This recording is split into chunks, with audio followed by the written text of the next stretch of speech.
Hi, and welcome to This Week in East Brunswick. Today, East Brunswick historian Rich Walling takes us to the reenactment of the Battle of Monmouth, originally fought on June 28, 1778. When the smoke cleared, there were nearly 3,000 participants and 10,000 spectators completely caught up in the action. EBTV recently won a national award with our program Amy Fisher at Large.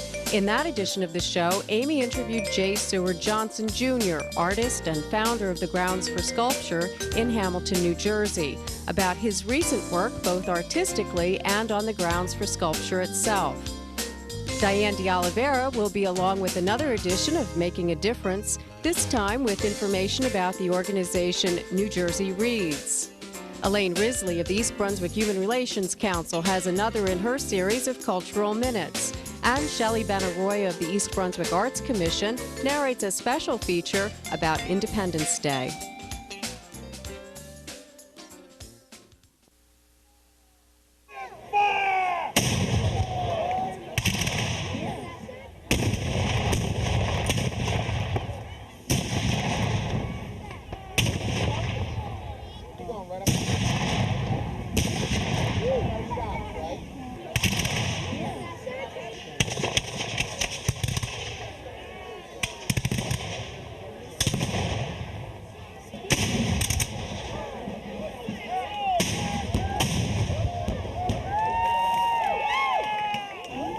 Hi, my name is Rich Walling. We're at Monmouth Battlefield State Park in Manalapan and Freehold Townships, and today we're celebrating the 225th anniversary of the Battle of Monmouth. You may recall that in 1778, the British Army had evacuated Philadelphia with orders to get back to New York City. Of course, we didn't have the turnpike back then, and they didn't want to pay tolls with their 1,500 wagons and an army column that stretched out for more than 12 miles.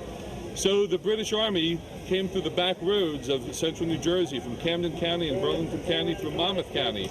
Now, George Washington, who had come over from Valley Forge and crossed at present-day Lambertville, didn't know which way the British were going. So he waited for 2 days over in Hopewell Borough, over on 518, just west of Franklin Township. While he was there, he had sent units forward to try to shadow the British and slow them down and be able to bring up his main army into a confrontation. Well, on June 25th at Allentown, New Jersey, the British finally showed their hand. Rather than going up towards the Raritan River through our lovely town of East Brunswick, rather they instead went at the Shrewsbury Road, which is present-day County Road 524. They were headed towards Sandy Hook in the waiting fleet of the British Navy. When they got to Monmouth Courthouse on June 26th, they rested and recuperated for a day and a half, but during that time that the British Army rested, the American Army was able to come across from Hopewell Borough, and in 2 days, by a series of forced marches, they were able to bring up the main army to Englishtown, a distance of 40 miles that they covered in 2 days. So on the morning of June 28th, the armies were in position for what was to become the Battle of Monmouth Courthouse. On the morning of June 28th, the 2nd Division of the British Army, commanded by General Kniphausen, headed at the Middletown Road over towards Sandy Hook, and by about 8 o'clock in the morning, the 1st Division, commanded by General Cornwallis, with General Clinton as the overall commander, passed through the village of Freehold and were on their way at the Middletown Road when Washington's army finally did catch up with them. The resulting Battle of Monmouth in the morning was a series of confusing maneuvers on the part of General Lee, the second in command, and it was because of that confusion that Lee's men began to retreat without orders. As Lee's men retreated, it was then that General Washington rode up, and in his famous confrontation with General Charles Lee, well, he either said one of two things. Washington either said to Charles Lee, "Whence arises all this confusion?" or he might have used some more colorful words, and we leave it up to folks to determine which words he did use. But Washington arrived just in the nick of time. By his presence, by his commanding personality, by his calmness under direct fire of the enemy soldiers, he rallied the troops, he stabilized the position. The Americans on the field fought a delaying action, and Washington was then able to bring the main army up into support, and for the resulting Battle of Monmouth, the Americans were, for the first time ever, in the history of the American Revolution were able to meet the British soldiers head-on, stood toe-to-toe with them, and defeated the British Army and drove them from the plains of Monmouth. That evening, the British retreated. They spent several days in getting over to Sandy Hook, where the safety of the Atlantic Highlands, and the Americans were able to bury the dead, tend to the wounded, and a couple of days after the battle, the entire American Army traveled through Old Bridge Township, Spotswood, East Brunswick Township, and they rested and recuperated in both Piscataway and New Brunswick along the banks of the Raritan, where on July 4th, 1778, they celebrated the second anniversary of American independence by having each man of the Army fire his musket individually and each cannon of the Army fire individually. So the Battle of Monmouth, as part of the Monmouth campaign, was an epic saga of New Jersey history and history of our local area. And here today, 225 years later, at Monmouth Battlefield State Park, those days are remembered, and the sacrifices of the generation that fought the American Revolution are remembered. And we do this every year, and we invite folks to come out every fourth weekend in June to celebrate New Jersey's role in the Revolution.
The Gift Outright by Robert Frost. The land was ours before we were the land's. She was our land more than 100 years before we were her people. She was ours in Massachusetts, in Virginia, but we were England's, still colonials, possessing what we still were unpossessed by, possessed by what we now no more possessed.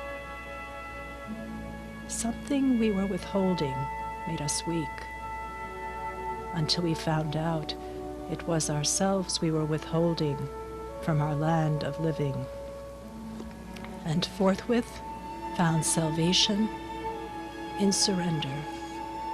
Such as we were, we gave ourselves outright. The deed of gift was many deeds of war. To the land vaguely realizing westward, but still unstoried, artless, unenhanced, such as she was, such as she would become. For Independence Day, this is Shelley Benaroya on behalf of the East Brunswick Arts Commission. Congratulations to Amy Fisher and Dave Ambrosi, producers of Amy Fisher at Large, The Grounds for Sculpture. An EBTV program recently recognized with an honorable mention in the 2003 Hometown Video Festival. The show, hosted by Amy Fisher and directed by Dave Ambrosi, features an interview with the eccentric founder of the Grounds for Sculpture, J. Seward Johnson Jr., and a tour of the Dale Chihuly exhibit.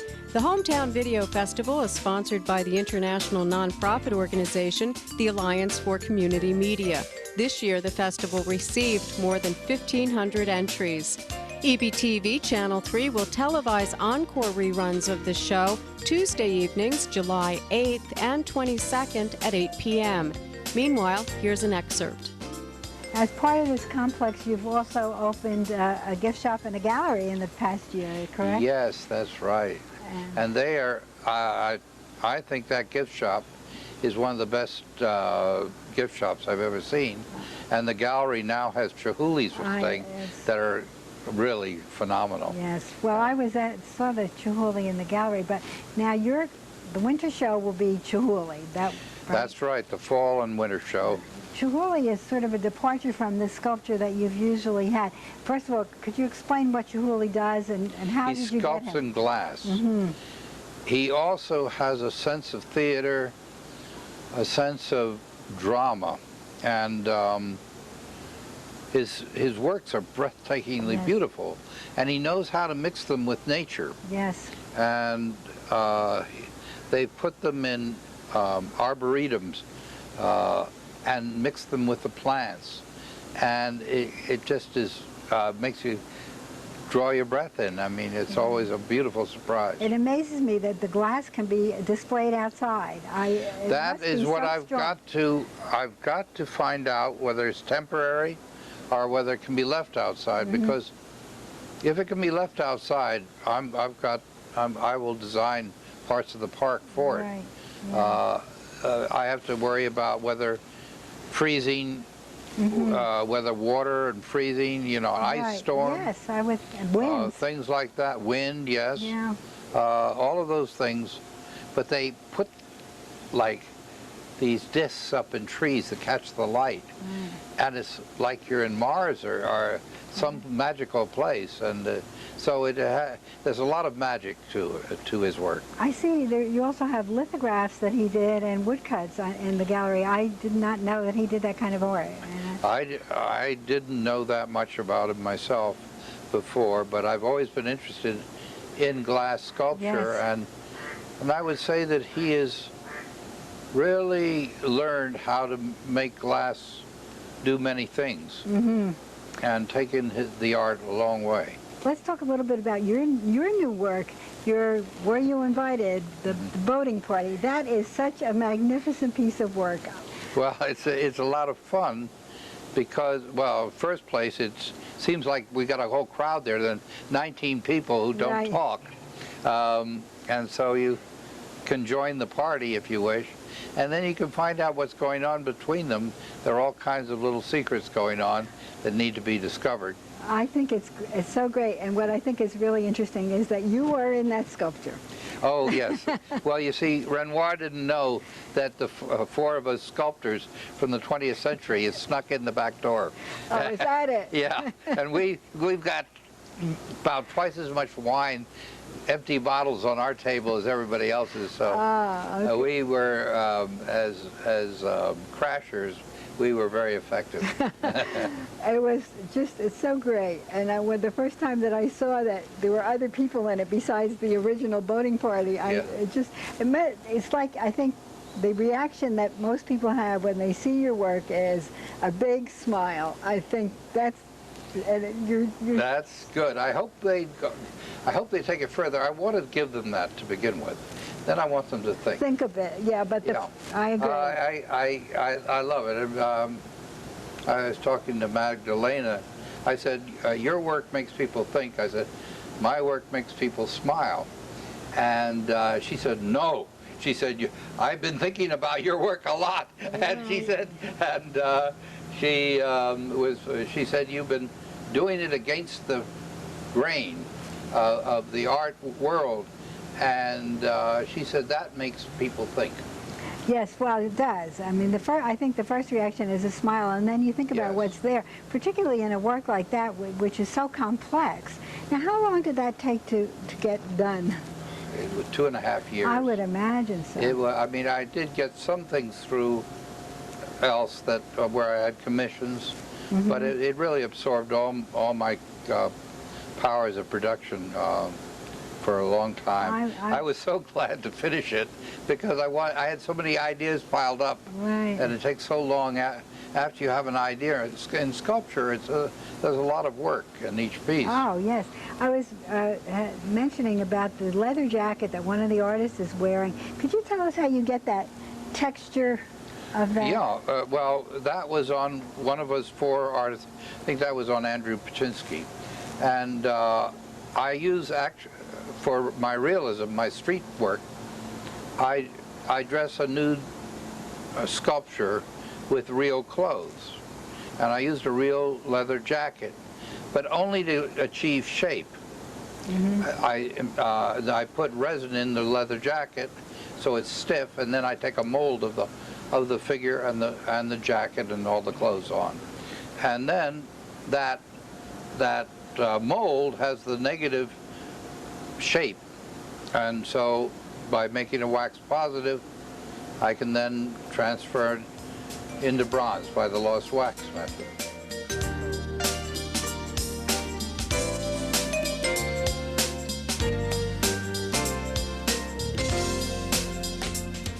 One in 4 adults in New Jersey cannot read things like signs, medicine labels, and menus. But thanks to a nonprofit organization, they're trying to correct the literacy problem nationwide among adults and children. Hi, I'm Diane DeOliveira, and with me today is Penny Wild, the Executive Director of New Jersey Reads. Thanks for being here today, Penny. Thanks, Diane. Now, NJ Reads was just established in 2001, and what is the organization doing to help reverse the trend? Nearly 40% of adults cannot read up to par. At a 3rd grade reading level, would you say? Yeah, 4 out of 10, not well enough to be able to fill out a job application or be able to write reports that they have to at work, read a note that comes home from school for their child, or send a note to school. So it's really big, and New Jersey Reads is helping to bring awareness about the issue to New Jersey, as well as raise money and bring in more volunteers to the process as well. How was the organization established? The organization actually came together. We came online last September, and before that, it was a real groundswell of collaborative community effort on the part of libraries, literacy volunteers, the state librarian, Verizon, and the Verizon Foundation actually kicked this off. And then there were people that came around the table, from educators to businesses and interested parties, and they said, we know that this problem exists in New Jersey. We even know the cure. So how do we bump that up? And the answer was, we need some organization to raise awareness, to bring in volunteers, and to raise money, because there are a lot of organizations that just don't have enough money to run the programs that they need, so more people can actually read, write, speak, and understand English. So New Jersey Reads gets the funding, and then you provide that to train reading coaches who then go out and try to help the community? Actually, we will have a grants process, and we just opened it up now, so we have applications that are out, and people are downloading from the website, and people will apply, organizations will apply for funding. And so this year we're going to give away about $75,000 total, and then that will grow in subsequent years. The main funding stream for this is through your Verizon residential bill. There's a little box on the front, and if you check that off, then you agree to donate $1 a month beyond your bill, and that goes into an account which then goes back out to the community to make sure that there are more people that are reaching their dreams. So tell me more about the partnership with Verizon. Now, you mentioned if people on their phone bills, they can check the box and donate $1 in addition to what they pay monthly to help raise money for New Jersey Reads. So how else does the public work? How do you decide who's getting this funding? They apply for grants, different groups in the community? Yes, if they are libraries, schools, aftercare programs, faith-based organizations, as long as they're a nonprofit in the state of New Jersey. This year our guidelines are asking that they work with volunteers in the process. So it may be that you just need to have somebody, hire somebody part-time to manage more volunteers, to offer more tutor training programs, then people might be able to apply for something like that. Now, Verizon is trying to get its employees to volunteer to be reading coaches as well, and they're allowing workers to train on company time? Yes, Verizon and other employers throughout New Jersey offer different volunteer incentive programs to their employers. So we're hoping that more employers say, yes, we have employees who would love to learn how to be trained to be volunteers to help others learn how to read.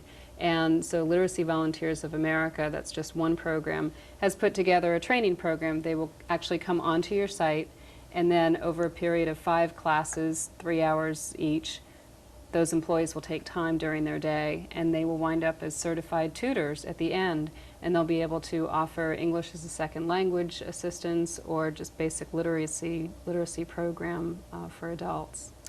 In Middlesex County especially, and other counties throughout the state, there are large immigrant populations that are in need of learning English, and you mentioned about the different classes and the courses. Perth Amboy is one community that has a large Spanish and I guess Puerto Rican population. You also have Asian populations in Edison. Are the volunteers able to help these communities? They're absolutely able to help these communities. We need more volunteers. So anybody that's out there that's watching that's ever thought, gosh, I'd really like to do something, I don't know what it is I want to do, these communities are in such need of people to be able to help them be able to live their American dream. You know, there's absolutely, what I found is that people that are coming over here want to learn how to speak, write, read, and understand English. There's no shyness at all. But there are people on waiting lists because there just aren't enough people to match them with. So it's really important. This is such a great way in your community to help somebody else in your community close by to be able to take full part in society in the way that they want to. How many volunteers do you have now? They're spread out throughout New Jersey, and there are still, what I do know is that there are fewer than 100,000 people that actually received services just last year. That's if you add up all of the volunteer programs, all of the training programs, and even adult education. And you still have 4 out of 10, so the gap is huge of people that still want to learn how to read and those that need the help. For people who do need help learning how to read, what can they do? Well, they can come onto the website. We have a website, newjerseyreads.org, spell it all out. And when you go onto the site, there are buttons. There's a button that says volunteer. You can click on that. You can sign up to volunteer, and we'll send you to an organization. We don't run any programs, but we're working with others. So we'll find someone in your area. You can also donate. You can just click online, and you can donate to New Jersey Reads and send that money back into the community. And those are a couple of ways. And of course, if you're a Verizon residential customer, check the box. And you also mentioned that you're a new program. You've only been up and running for about a year. What would you say the success rate is? The success rate is, I would say that we have a couple of people each week that are checking into our website. And last week, just alone between Verizon and the New Jersey Education Association, which also came on as an employer and said, gosh, we've got all these employees that want to be trained, 30 new volunteers were just added to the state's group of volunteers that are ready to help people in their communities to learn how to read English and start working it the way that they want to. Penny, thank you for being with me today. For Making a Difference, I'm Diane de Oliveira. Hi, my name is Elaine Risley with a Cultural Minute from the East Brunswick Human Relations Council on the history and uses of toothpicks. The history of the toothpick dates back to the Old Testament, where it is written, "One may take a splinter from the wood lying near him to clean his teeth." In 3500 BC, the earliest oral hygiene kit featuring a toothpick or brush was found at the Nagal Temple in Ur. In China, a cast bronze curved pendant was worn around the neck and used as a toothpick. The Chinese even mandated a law in 536 BC that required the use of the toothpick by their armies because they all suffered from bad breath. The toothpick was used in many countries as the main tool in the battle against tooth decay, notably Middle Eastern and Asian countries. In Saudi Arabia, many people use the twigs of trees to clean between their teeth. Toothpicks probably had their heyday in the Middle Ages, when keeping a toothpick in the mouth all day long was a common habit. In the 17th century, the educated classes throughout Europe commonly used toothpicks.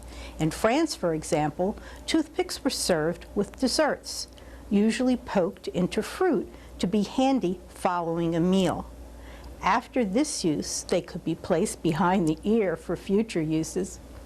Toothpicks have a long history as civilization's primary tooth cleaning instrument, but by the 1700s, the West began to abandon them as the newly created toothbrush became the standard of care for cleaning teeth. Even today, the use of toothpicks at the table is another standard practice in most Asian countries. It is the polite way to deal with large fragments of food. One covers their mouth with one hand while the toothpick is being used with the other.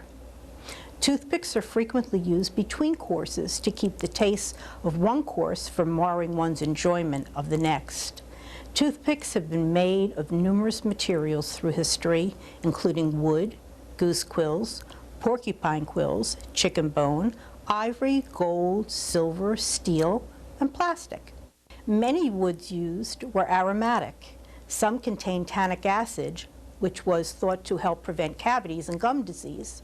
Supposedly, the toothpick was first used in the United States in 1826 at the Union Oyster House, the oldest restaurant in Boston. Today, 90% of the toothpicks in the United States come from white birch toothpick trees in Maine. Besides oral care and comfort, toothpicks have other major values. They are ideal and socially acceptable for picking up meal items such as fruit and party appetizers. Creative uses abound. The largest is a 25-foot model of the Queen Mary, made only of toothpicks and glue. Care to try it? That's all for this week. Thanks for watching.